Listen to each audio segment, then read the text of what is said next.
Giovanni Gabrieli was a 16th century composer.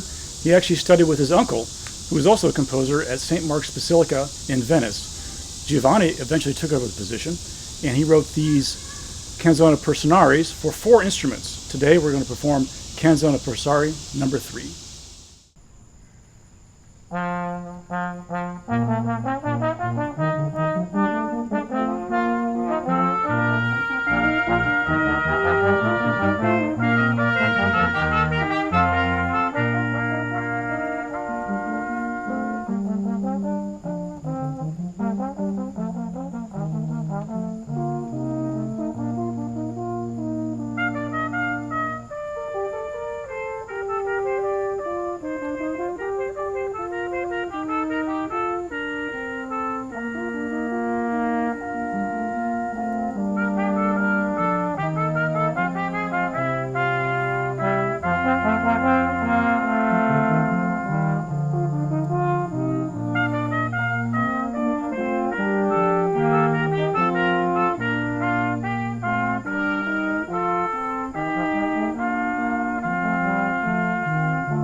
Georg Philipp Telemann was a very important Baroque composer and one of the most prolific composers of all time.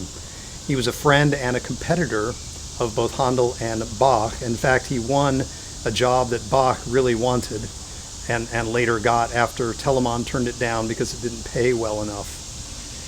Telemann wrote music of every style, including these heroic marches. He wrote 12 of them, and we're playing one for you today. And these were originally written for all sorts of different instruments, including trumpet and horn, which was a rarity in those days. The piece was composed in 1728.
Charles Villiers Stanford was an Irish composer, but taught in England most of his life, at Cambridge and then the Royal College of Music. He became one of the most renowned composers of Anglican church music, especially for choirs and organ, and is actually buried in Westminster Abbey.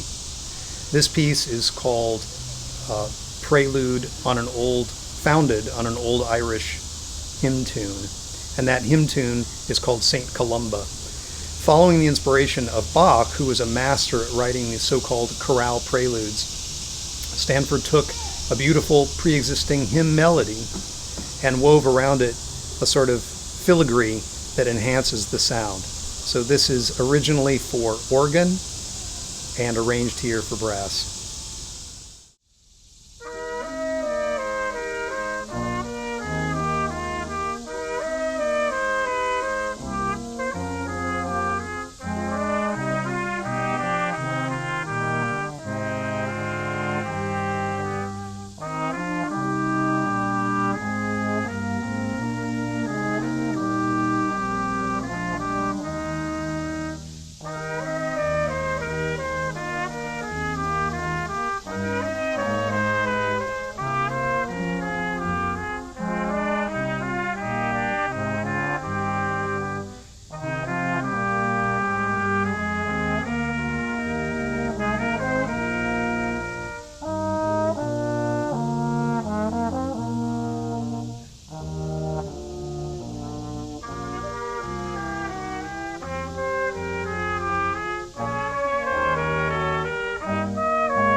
Ludwig Maurer was a German composer born in Potsdam, Germany, but he lived his entire life in Russia, and his career was in St. Petersburg and Moscow. He was a violinist, a composer, and a conductor. In fact, as a violinist, he played the first performance of Beethoven's Violin Concerto in Russia. He composed mostly chamber music and also some operas. The chamber music was mostly written for string instruments, including his sons, with whom he had a chamber music group. But he also composed these very rare brass works. He wrote 12 of them, and we'll play one for you today.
Victor Ewald was born in St. Petersburg in 1860. A civil engineer by trade, Ewald was a frequent participant in weekly chamber music sessions that came to be known as Friday evenings. It is for these gatherings he wrote his 4 brass quintets and performed the bass part, which I will be playing on tuba. The next piece we're going to perform is the second movement of Ewald's popular brass quintet number 1 in B-flat minor, opus 5, which was composed in 1890. This movement starts with a slow, lyrical section in 5/4 time, then changes pace with a brisker tempo, still in 5/4, featuring light, nimble playing coupled with robust chord changes before returning to the original slow tempo at the end of the piece. Its darkly rich melodies and beautiful harmonies make this movement quintessentially romantic and quintessentially Ewald.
The Girl with the Flaxen Hair was a piano prelude by Claude Debussy. This French composer famously said, "Pleasure is the law" in composition, and he followed his ear wherever it took him. In this case, he was inspired by a poem by a French poet, Le Conte de Lille, which is called Scottish Songs. And this particular piece depicts or sort of captures the mood of a beautiful girl in Scotland. So it has a certain folk-like character that makes the melody a little more simple than many of Debussy's famous compositions.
Scott Joplin was a very important American composer.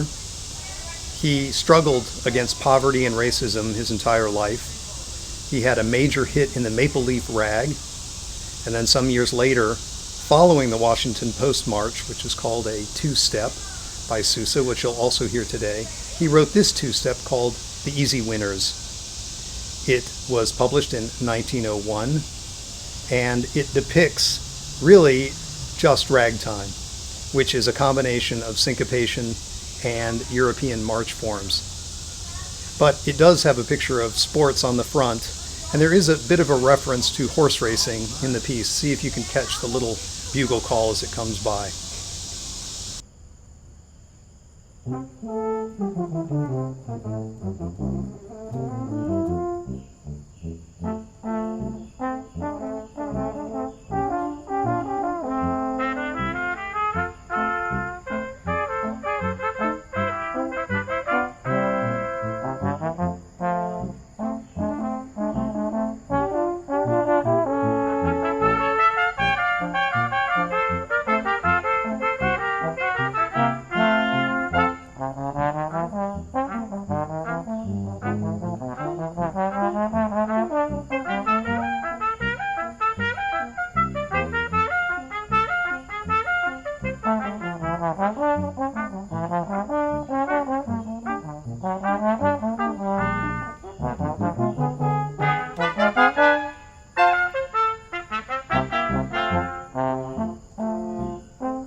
John Philip Sousa was known as the American March King in the late 19th century as America's most famous composer. He wrote the Washington Post March in 1889 at the request of the Washington Post for an essay contest they had sponsored.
American composer John Cheatham was born in 1939 in Taos, New Mexico.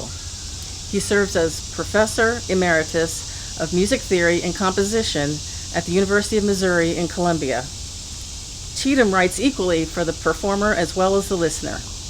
A single movement work for brass quintet, Scherzo, composed in 1962 during Cheatham's senior year at the University of New Mexico, is written in the classical ABA rondo form, with a theme, variation, and restatement of the theme. One of the all-time classic brass quintets of the 20th century, this work is quick-paced and catchy, but can be tricky to play with its changing meters and rhythms. The B section, starting with the horn on the melody, evokes a style of the old Wild West movie music and is punctuated with offbeats in the underlying rhythmic accompaniment. It was also used as the theme music to the Washington, D.C.-based Sunday TV magazine show, Capital Edition, in the mid-1980s. A real crowd pleaser, we hope you enjoy John Cheatham's Scherzo.